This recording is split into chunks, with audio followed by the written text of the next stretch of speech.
All right, so we're diving deep today into this idea of me time. Mm. That's something I think we all kind of struggle with Yeah, sometimes. sure.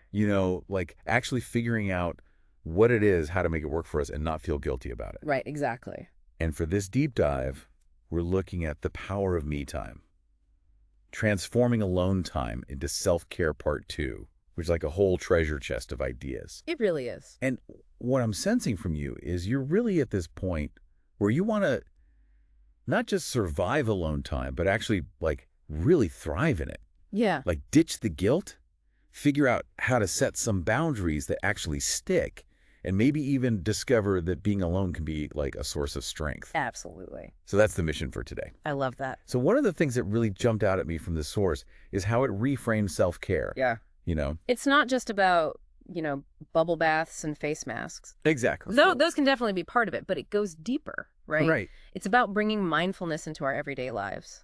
And I love how it talks about, finding peace in these like simple little moments. It doesn't have to be this big elaborate thing. It doesn't have to be a meditation retreat or anything. Yeah, exactly. Like you don't need to go on a, silent retreat to find some peace. Right. It could be as simple as just like sitting in your favorite spot, Yeah.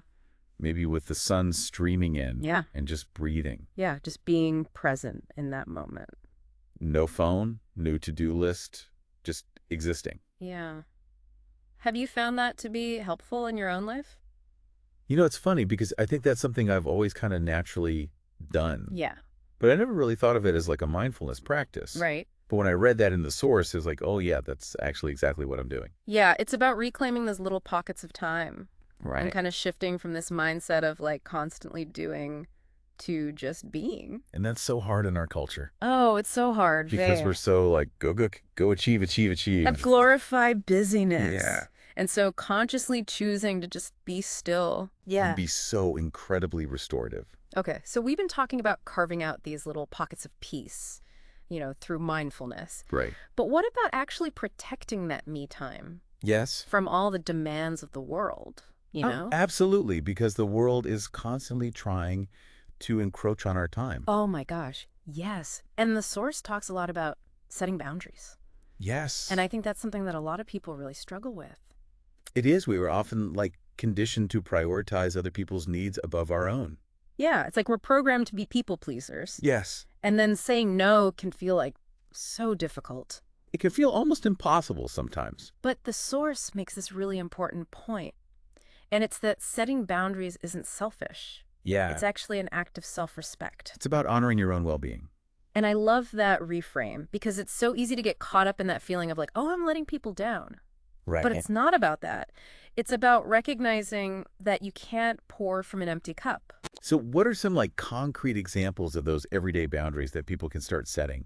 Well, it can be as simple as, turning off your notifications for an hour. Oh, that's a good one. Or dedicating one evening a week to something you love doing just for you. Yeah. Or saying no to that extra commitment that's Yes. already stretching you thin, Totally. And it's funny because sometimes those smallest things Yeah.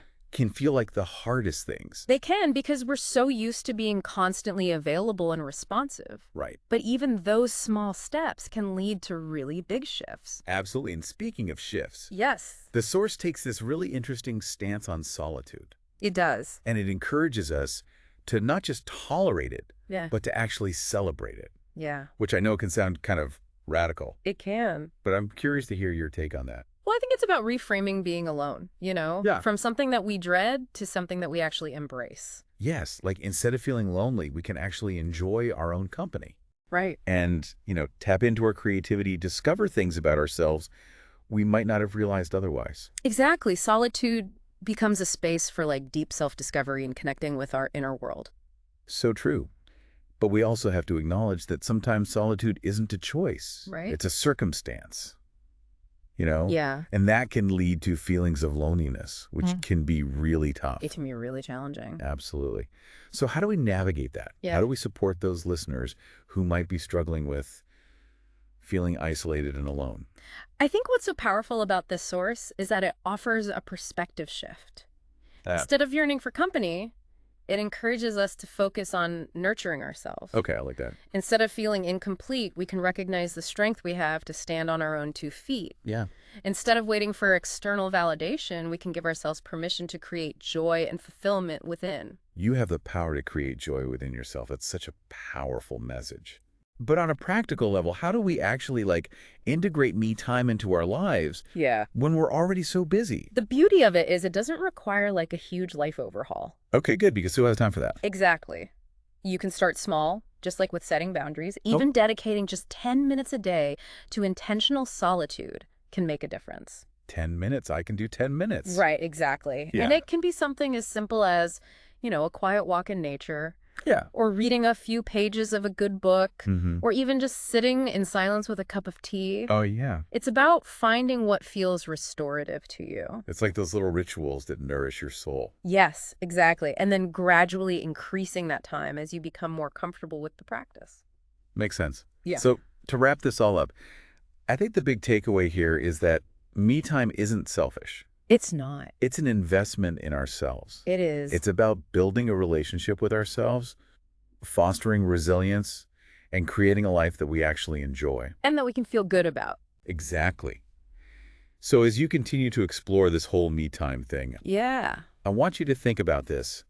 What's one small step that you can take today to honor that relationship with yourself? I love that. Maybe it's finally scheduling that solo museum trip you've been thinking about. Yeah. Or maybe it's as simple as silencing your phone for just 10 minutes and giving yourself permission to simply be. That sounds lovely. You deserve this time. You do. And the more you nurture yourself, the more you'll shine in all areas of your life. I completely agree. Thanks for joining me on this deep dive. It was my pleasure. And until next time, keep taking care of yourselves. And keep exploring the power of me time.